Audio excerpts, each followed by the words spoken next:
माननीय राष्ट्रीय प्रवक्ता सांसद डॉक्टर सुधांशु त्रिवेदी जी आपको संबोधित करेंगे। मेरा विनम्र निवेदन माननीय सुधांशु जी से है कि आपको संबोधित करें।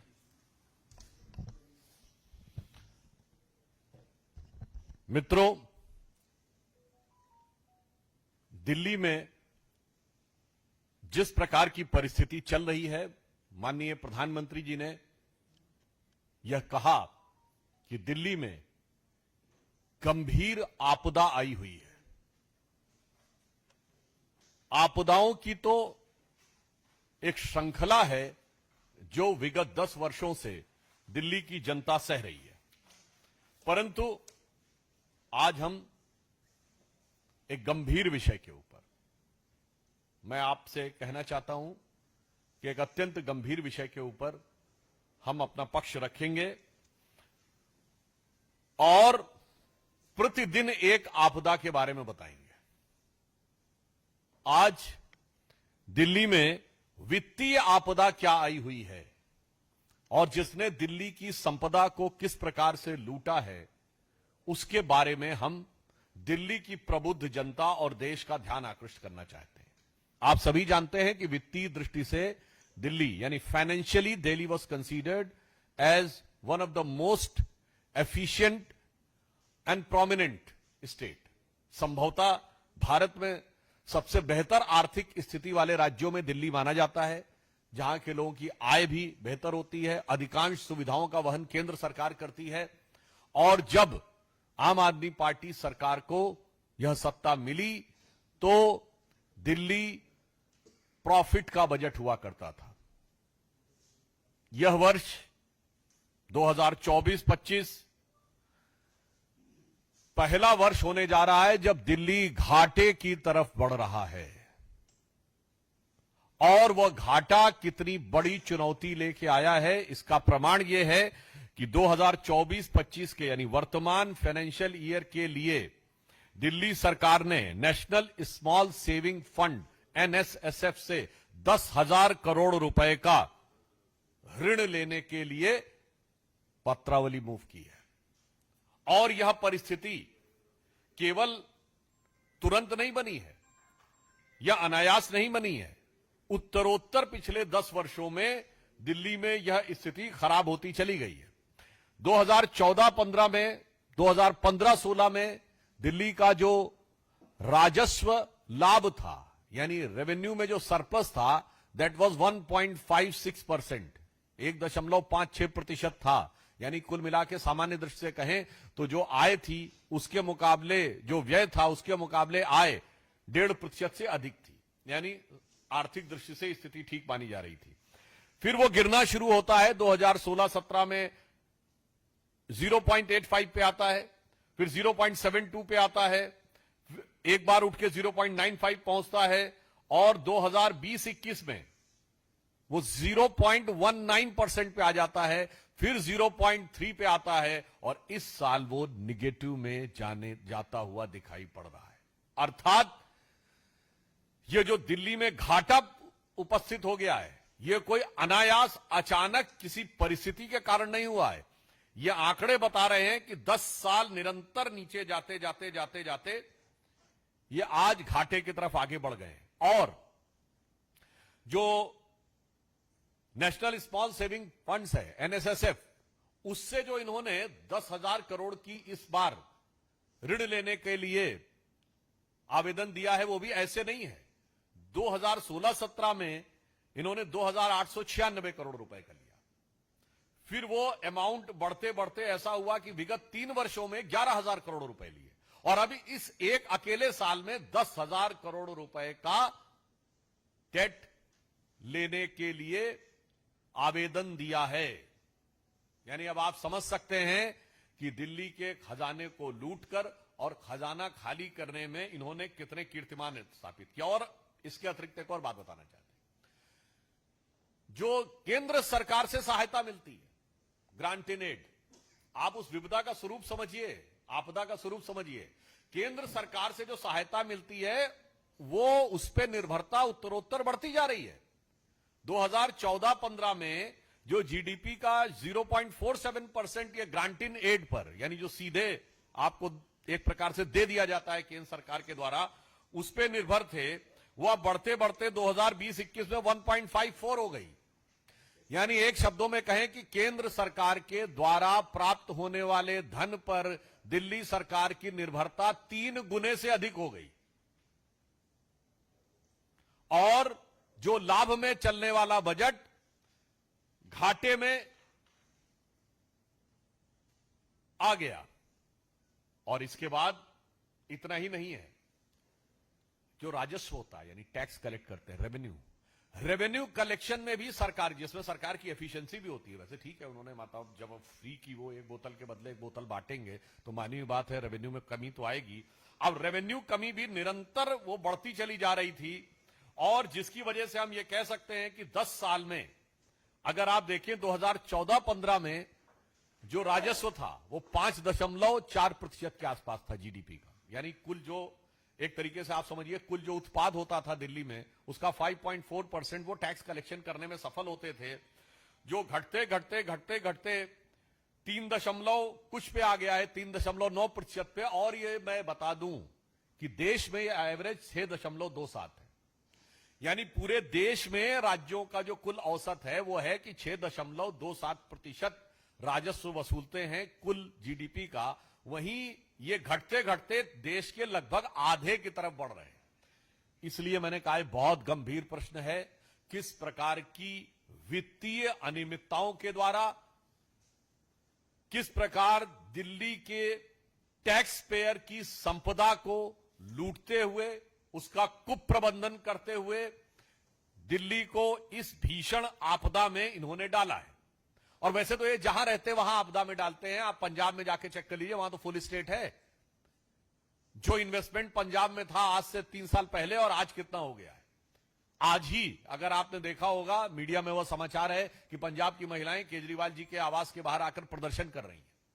यह दर्शाता है कि दिल्ली में अगर आप ये बचाव करने का भी प्रयास करें कि फुल स्टेट नहीं है, तो जहां फुल स्टेट है वहां पे क्या स्थिति है। अब मैं ये भी बताना चाहता हूं, आपने आकर, अब आम आदमी पार्टी वाले कहेंगे कि साहब हमने तो बहुत सारा खर्च किया है एजुकेशन और हेल्थ पे, तो हम बताना चाहते हैं ठीक है, आपने 40 से 45% खर्च किया, पर उसका आउटपुट क्या है। आज स्थिति यह है कि मोहल्ला क्लिनिक में भ्रष्टाचार दिखाई पड़ रहा है।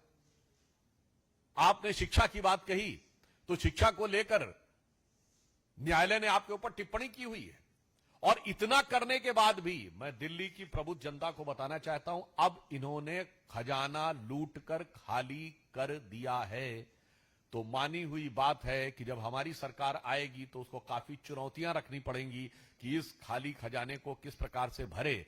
और जो ख्वाबों ख्यालों में सोचते हैं इनकी सरकार कभी आई, तो ये समझ लीजिए वो ख्वाबों ख्यालों वाली सरकार में कि आगे ऐसी स्थिति होगी कि किसी भी चीज के लिए कोई धन बचने की स्थिति नहीं होगी। अब मैं बताना चाहता हूं केजरीवाल साहब को, आप कहते हैं कि आप गरीबों को देना चाहते हैं, किस प्रकार से दिया जाता है फ्री का, वो प्रधानमंत्री श्री नरेंद्र मोदी जी से सीखिए। आपने बिजली फ्री देने की बात कही, और शुरू में तो बिल 0 आते थे, तो पता ही नहीं कितना आपने खर्च किया है, और कंपनियों को पेमेंट होता था। वो सारा घोटाला सबके सामने आ चुका है, क्योंकि सरकार के खाते से नहीं जा रहा है, सरकार पेमेंट कर रही है बिजली कंपनियों को, और बिजली कंपनियां प्राइवेट हैं। देना है तो प्रधानमंत्री जी के रूप में देखिए, प्रधानमंत्री जी ने सूर्य घर बिजली योजना प्रारंभ की है।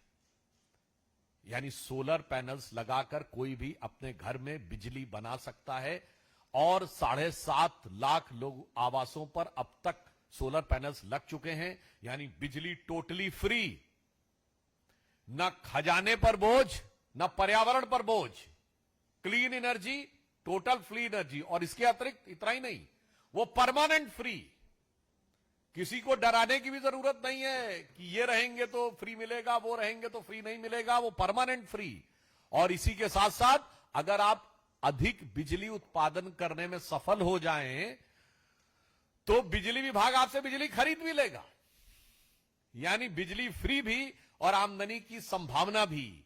मगर क्या बताएं, जो अपने को सबसे ज्यादा पढ़े लिखे होने का दावा करते हैं, ऐसा प्रतीत होता है कि उन महोदय के ही को सिर्फ खजाना लूटना आता है, खजाना खाली करना आता है, दिमाग खाली रख के आते हैं। दिमाग का प्रयोग करें तो जो प्रधानमंत्री जी ने किस रूप में किया है?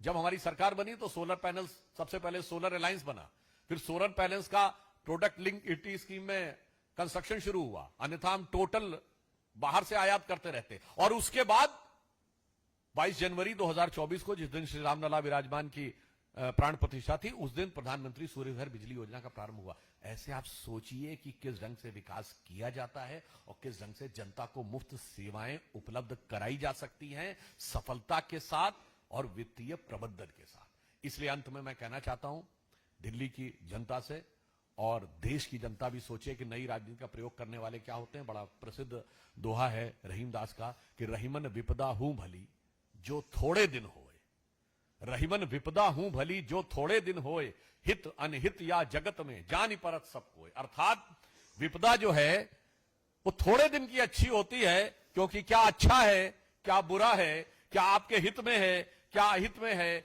ये सब कुछ दिखाई पड़ जाता है। इसलिए मगर दिल्ली में ये विपदा, ये आपदा बहुत लंबी हो गई है, अब ये 10 वर्ष की हो गई है। इसलिए अब जागृत होकर दिल्ली की जनता को इस आपदा को, दिल्ली की संपदा को लूटने वालों को से मुक्ति का मार्ग प्रशस्त करना होगा। और हम आश्वस्त हैं कि वो इस दिशा में आगे बढ़कर इस आपदा के प्रबंधन में, इस आपदा के निवारण में सक्रिय भूमिका निभाएंगे।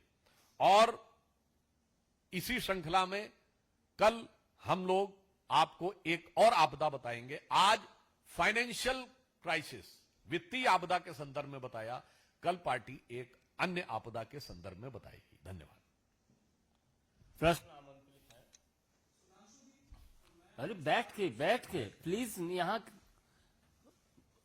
और एक सेकेंड, किसी और का क्वेश्चन है?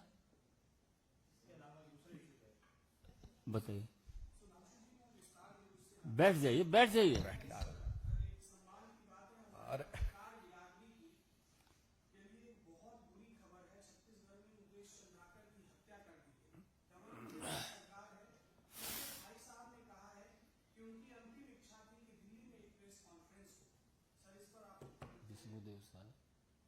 देखिए, इस संदर्भ में छत्तीसगढ़ की सरकार पूरी संवेदनशीलता के साथ, और हमारे मुख्यमंत्री जी वो भी इस विषय पे पूरी संवेदनशीलता के साथ कांग्रेस के साथ नजर भी रखे हुए हैं और इस बारे में संपूर्ण जानकारी पूरी जांच के साथ स्पष्ट पारदर्शिता के साथ सामने आई।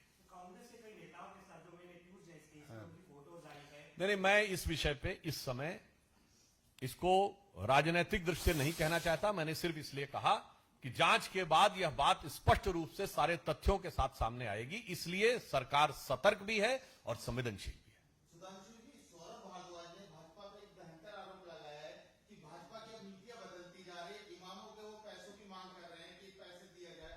और आज ही दिल्ली यूनिवर्सिटी ने कहा कि 12 कॉलेजों को क्या नाम है, दिल्ली सरकार ने अब तक पैसा जारी नहीं किया। तो जो अब क्या भाजपा की वाकई में सोच बदलती जा रही है? देखिए, भयंकर की जो आप बात कहते हैं, तो अब भयंकर आरोप तो कभी होता ही नहीं है, क्योंकि पार्टी खुद ही भयंकर झंझावात में फंसी हुई है। ये तो अपना स्टैंड इतना बदलते रहते हैं कि कभी समझ ही में नहीं आता। आपने केजरीवाल जी की वो पुरानी बाइटें सुनी होंगी जिसके बारे में वो क्या क्या बोलते थे। आज पुजारियों के बारे में बोलने लगे, कल इमामों के बारे में बोलते थे। वैसे आपको याद है ना, वो गुजरात चुनाव में वो नोट के ऊपर लक्ष्मी जी और गणेश जी की फोटो की बात भी की, तो उसके बाद कभी नजर आया गुजरात चुनाव के बाद? इसलिए मुझे लगता है ये चुनावी बातें करके वो कितना भी भयंकर कहने का प्रयास करें, परंतु अब दिल्ली की जनता का क्रोध उनके ऊपर प्रलयंकर बन के उभरने वाला है। एक मिनट, ठाकुर रविंद्र सिंह।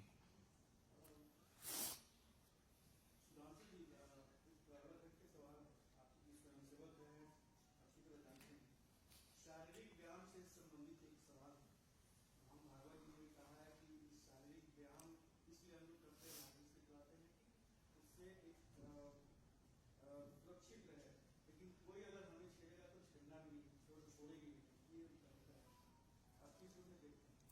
इलाज करना हम जानते हैं। नहीं, देखिए, भारतीय समाज इस संदर्भ में प्रबुद्ध है, सजग है और किसी भी चुनौती का किस प्रकार से सामना करना है यह भली भांति जानते हैं। और वहां पे जो भी शारीरिक होता है, वो सामूहिकता के भाव का विकास करने के लिए होता है।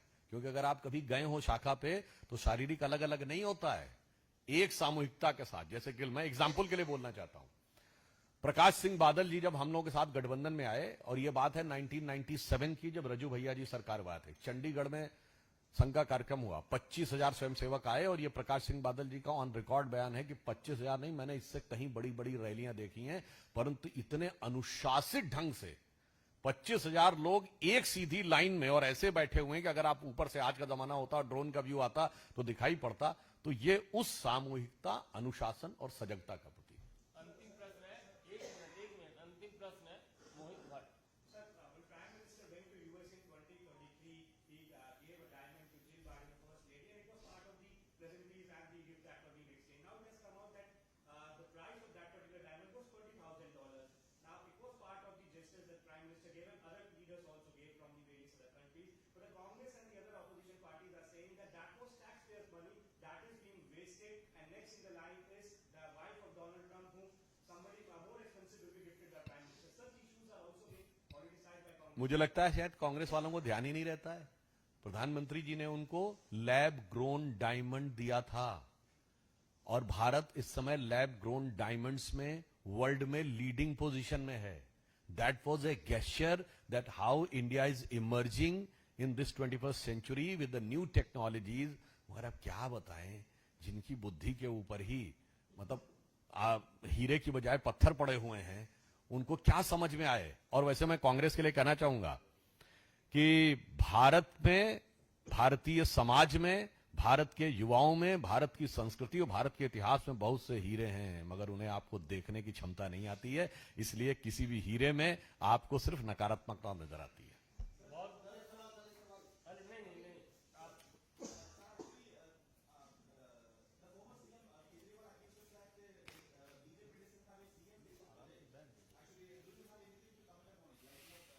It's a very amusing, very peculiar question asked from Kejriwal ji, because he is the only party which is having CM, and they are not having CM face. We are not having CM since around 26 years, since 1998. But they are having CM and no CM face.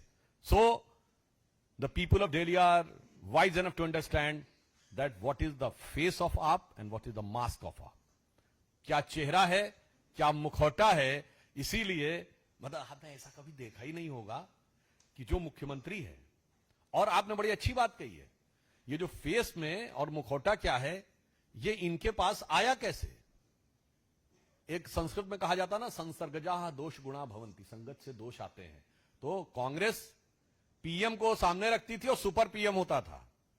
आज वही रोग आप में आ गया, CM सामने है और super CM पीछे है, तो कौन चेहरा कौन मुखौटा जनता समझ रही है।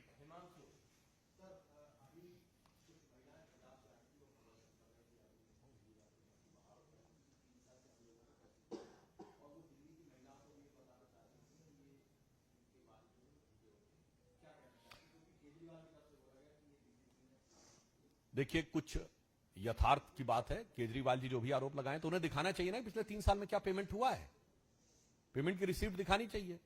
मुझे लगता है कि ये जो दिल्ली में केजरीवाल जी के घर पे आके, मैं वैसे इसको बोल चुका हूं अभी, पंजाब की महिलाओं ने आके जो प्रदर्शन किया है, ये पंजाब की महिलाओं का दर्द और केजरीवाल जी की भ्रम और जो झूठ फैलाने की राजनीति है उसका प्रमाण है। और यह इस बात का भी प्रमाण है कि जो प्रधानमंत्री जी ने कहा है, आपदा सिर्फ दिल्ली में नहीं है, आपदा जहां जहां आपकी सरकार है वहां वहां आपदा है।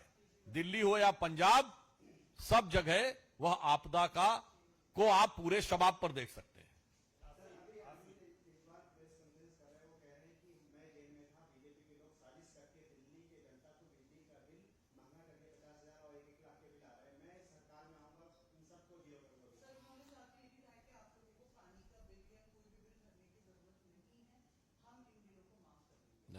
मजे की बात यह है, वो तो कहते हैं मैं जेल में हूं तो मैं बड़ा एक एक चिंतित हूं, मैं एक एक चीज के ऊपर नजर रखे हुए हूं। वो नजर कहां गई? और मैं सरकार में आऊंगा कर दूंगा, तो अभी कौन सरकार है? अभी तो चुनाव की आचार संहिता भी नहीं लगी है। यही कहते हैं कि ये अंदर से कुछ और बाहर से कुछ और नजर आते हैं, और बाखुदा आगे आप लोग खुद समझ पाते हैं।